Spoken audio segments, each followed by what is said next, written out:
dein Schatten nicht wächst.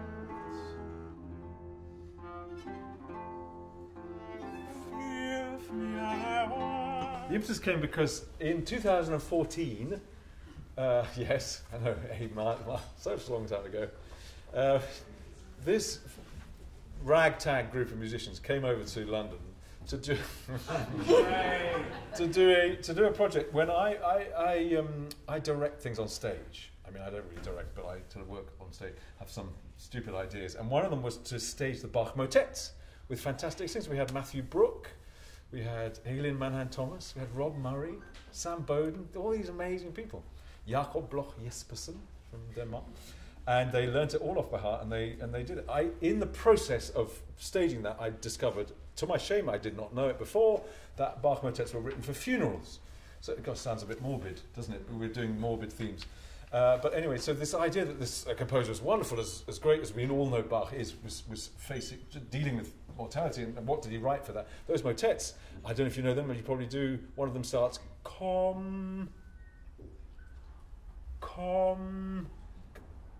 can't get past the first word, has to stop, try again.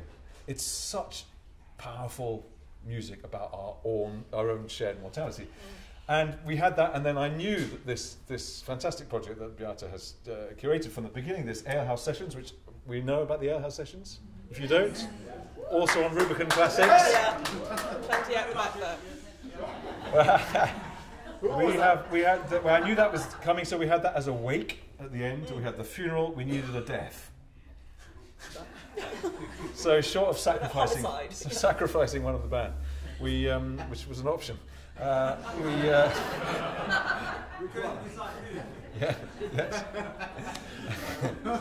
It was. We thought we'd do schöne Müllerin, and we did it with a puppet, and Rob Murray sang it. It was fantastic, and I arranged it. It was with guitar, and we had a much simpler arrangement because they're not that good. And I just essentially played colours and added some things, and it was lovely. But then they said, "Go on, give us a little bit more to do. We can do it," and it turns out they can. Certainly. I think it's really important to say that the idea is it should be different every time. Yeah. There are a lot of music. It's 20 songs, and it's also incredible. Schubert. I fell in love with him when I was a boy chorister, and I used to play the easy ones and sing them, and I just think he's the. Who was I talking to? Mike, was it? Did I remember it right? He's gone. You had a takeaway order that was coming at 8. Did he? So Thank you. We were talking about what Schubert means, and it's so important that we value it and love it for what it is. Schubert is a storyteller. He tells the story in the music so fantastically well, and with so much love and tenderness and sensitivity to pain. So how do you work with a large group in a fairly unfunded amount of time? That means that the only reason that it's largely notated is because it has to be Schubert enough. It has to be understanding what the story really is every single moment, the nuance, the characterization, the soulfulness at every minute turn in the story that Schubert has captured in order for us to take it on. Sure. So to begin with, it was notated, and there were some embarrassing stage instructions, just to kind of give a kind of quick way in. Now we've done it enough. And the boys and the girls are so brilliant at improvising, also so brilliant at narrative, at storytelling, that we start to grow. And it's honestly, it's just beginning. So it's fair to say, isn't it? I mean, there's always been some improvisation. There's always been looking for the moments to improvise because of the character of the group. But I think now we're starting to find the confidence, I suppose, in the story. And it's so important that this is about Schubert, and in a very, hopefully, honest sense, because Schubert was not about sacredness, and he wasn't about pedestals.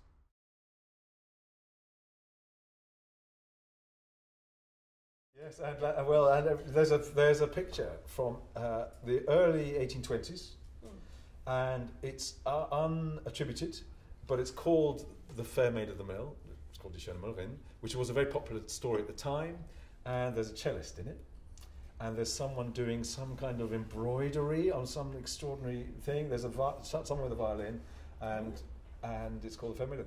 This is the thing.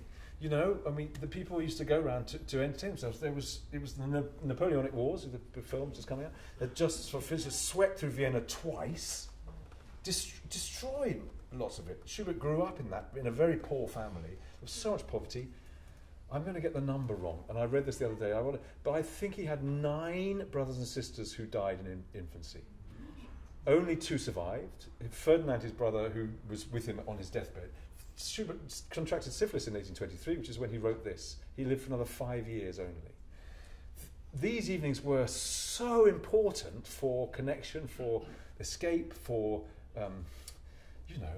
for the important stuff. And again, just to bang on about relevance, because it's a terrible word in some ways, isn't it? But we are living in divided times, and we are living in times which it's difficult to feel happy and relaxed, and for young people especially, it's extremely difficult. This is what the schöne Müllerin is about, and there are political overtones to this, leaving the town, leaving this fast-moving industrial town. There are images of towns burning, not because they were on fire, but because there was like this kind of industrial fervour going out into the country to find some kind of connection with yourself instead of being swept along.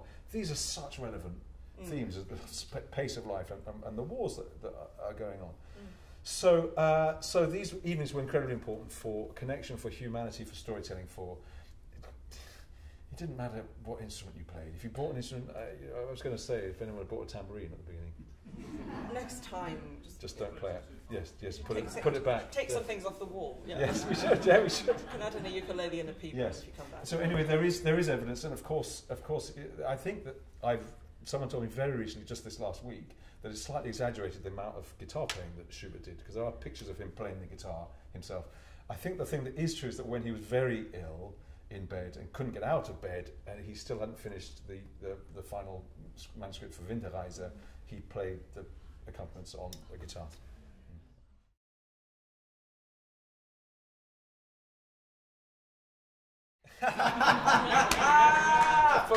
Yes,